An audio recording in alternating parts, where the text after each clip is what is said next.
I'm Corbett Wall with DV Auction, here with your feeder flash for Thursday, December the 15th.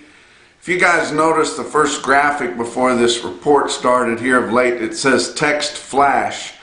And that means if you text the word flash to the number 209 Corbett or 209-267-2488, then you will start receiving this feeder flash report texted to you every business day. And if you're one of those that has a hard time finding this report on a regular basis, you're not on social media and things like that, that might be the easiest way for you to receive that report. It's free, other than just what your text costs you, which is basically nothing on most plans anymore. But if you find it easier to get this report every day that way, we sure invite you to text flash to 209-267-2488. An old school storm, and I shouldn't have to remind people, but to me old school is a term of endearment. And it was an old school storm that we had over the northwest, the mountain states, northern plains, and now it's kind of faded off to go out in the northeast and dump a ton of snow out there. But I mean some big time snows, and we haven't been seeing them that regularly before Christmas for the last several years. But Dad and Grandpa used to talk about them all the time. I'm not sure if it was uphill both ways for you guys, but I didn't get to endure it. We didn't have any snow down here in the southern plains. We did have some big rains in spots, but not in the Texas Panhandle, but more so over around North Texas, Dallas, Fort Worth area in there. And then we saw some deadly tornadoes going into the southeast down in Louisiana and to the southeast there, so we hate that. But you know, nobody likes to have a ton of snow dumped on them, especially this early in the season, as I know that after living in Minnesota and places like that, you still see that first snowflake in April sometimes, and that's not much fun. But it's good moisture.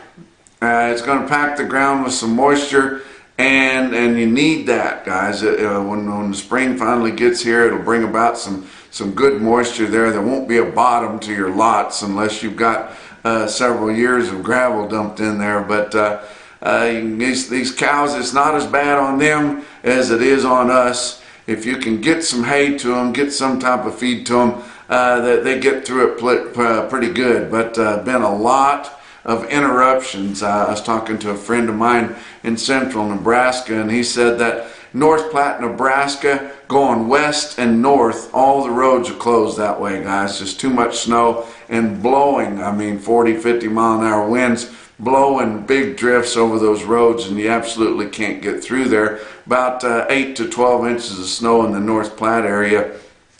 Talked to another friend of mine that develops land out in Deadwood, South Dakota area. Right in that area, right in there, that little valley, 3 to 4 foot of snow. Talked to Justin Tupper up north of there in St. Ann, South Dakota, and he said that they didn't have that much snow, but he's having to postpone his Friday sale to Saturday, and he said if it doesn't quit snowing pretty soon, he's not sure if that's going to work. A lot of auctions have been postponed or canceled. Ogallala was to have a pretty good sized sale here on Thursday. They've postponed that till Saturday. Valentine Livestock up in the northwest corner of Nebraska, they have moved their sale to next Wednesday. Bassett was supposed to have a pretty good sale. They've moved that sale to the 28th of December because they're having a special bred cow sale next Wednesday. But it's just been a big shake-up, and those cattle will be, you know, full of condition or gant and greened up by the time you get them to those sales as they're postponed with all this winter. But you need to check your schedules if you're up in that part of the country on whether you're interested in buying, or especially if you're planning on selling cattle. You need to sure check your schedules up there, because this weather has just put everything in disarray. Let's talk about your board. On Wednesday, December live cattle futures down 40 cents at 154.50. February down 65 cents at 155.70. Back months were down 17 to down 47. All your publicly traded live cattle futures contracts were down. Feeder cattle futures were all down too, but not huge. January feeder cattle was down 62, that was the most, at 183.60. March down 27 cents at 185.45. Back months down 2 cents to down 40 cents. Corn, Chicago Board of Trade was down $4.03, excuse me, on the December contract on corn at $6.39 a bushel. Beans were down 2.5 cents a bushel at $14.82 1/4. We haven't seen any direct fat cattle trade to speak of at all. There was one little deal in Iowa that sold at $155. That was off the market. For some reason or another, somebody wanted to get out and they sold those cattle and they got reported. But that's it. We haven't seen anything even begin to establish, and really don't even have any established bids to talk about. About the only thing we can really talk about is what we talked about on our last visit, was Stockman's Livestock's fat cattle auction they had in Yankton, South Dakota, and it was higher. It sold pretty good. But you look at your box beef cutout values, Choice was down big and has almost taken back everything that it gained on Monday now already. But Choice cuts were down $4.88 at $250.07. Selects were up $1.23 at $226.69, and they're just being very volatile here with some late minute holiday purchasing, and it's really hard to get a handle on what our boxes are going to do. Slaughter still running at a decent pace, but the weather has put interruptions in your plants in northeastern Colorado. So that's why we've fallen off here. It was due to weather conditions there. And 364,000 through the first 3 days of this week. That's 18,000 less than last week. And like I said, due to closures there in Fort Morgan and Greeley. And but that 364,000 was 4,000 more than the same week a year ago. Talk about what else is going on.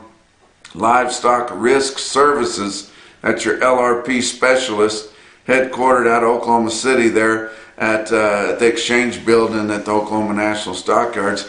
That's where Dakota Moss office is right there, and he's got a lot of satellite agents all around in every direction from him.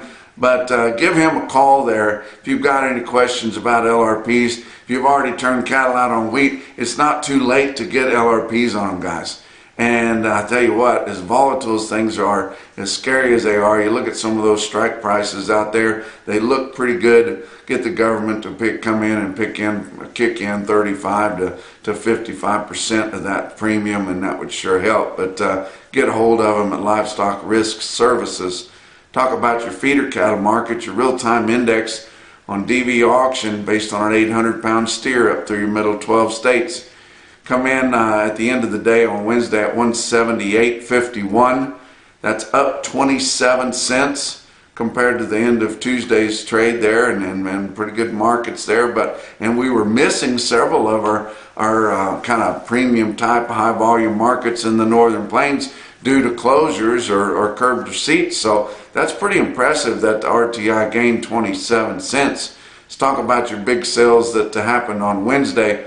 OKC West, El Reno livestock market in El Reno, Oklahoma. Now they're going to be closed the next 2 weeks, completely closed. So no feeder sales, no cow sales, no feeder sales next week or the next week. So they won't get going again until I guess January the 2nd. But for the Tuesday and Wednesday feeder and calf sales this week, they had 10,500 head. Feeders $1 to $3 higher on Wednesday. Calves $3 to $5 higher on Tuesday. Your bigger calves, your feeding type calves, weighing over 5.5 were fully steady. It was the lighter weight calves that saw the full $3 to $5 higher. Your stocker types. Let's talk about a stick out sale that I saw from El Reno. 328 head of home raised yearling steers from Anadarko, weighed 829 and bring 183.75. I'm going to be heading out to Fallon, Nevada here end of the week here, and Nevada Livestock Marketing is going to be having a big feeder special on Friday. You can view and bid that sale on DV Auction. You California guys have had a lot of moisture. If you're looking for some really hard, lightweight stockers, we'll be full of them. You know, about 3,500 or so is what we're expecting for the Friday sale in Fallon, Nevada at Nevada Livestock Marketing. Talk about your other big sales on Wednesday. Winter Livestock in Dodge City, Kansas. 3,000 head on Wednesday. Steers steady to $2 higher. Heifers $3 to $5 higher. Stick-out deal in Dodge City was 77 head of 524-pound steer calves, bring $225.50 in Dodge City, Kansas. Your Zoetis stick-out sale of the day is one that you may not expect. It was North Arkansas Livestock in Green Forest, Arkansas. Look at these large drafts of feeder steers, yearlings that they had in Green Forest on Wednesday. I mean, they had a big draft, 212 head, 143, 129, in a sale that you wouldn't expect to be running big swaths of cattle through there in big whacks like that. They were all 7-weight steers, all mixed, and they bring from $176.50 to $180, and that's pretty dang respectable right there. How about some individual quotes? Springfield Livestock Marketing Center in Springfield, Missouri has always historically been known as the Holstein steer capital of the world.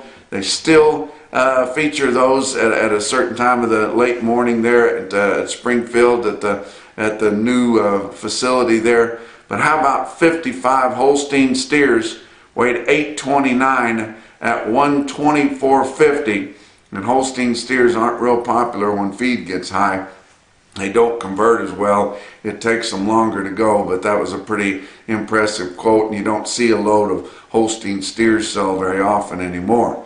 But the best quote that I saw anywhere on Wednesday in your Macrocin, no BS, top quote for the day, come out of El Reno at OKC West. It was 399 heifers, yearling heifers, weighed 824 at 176 1/4. And that's your feeder flash for Thursday.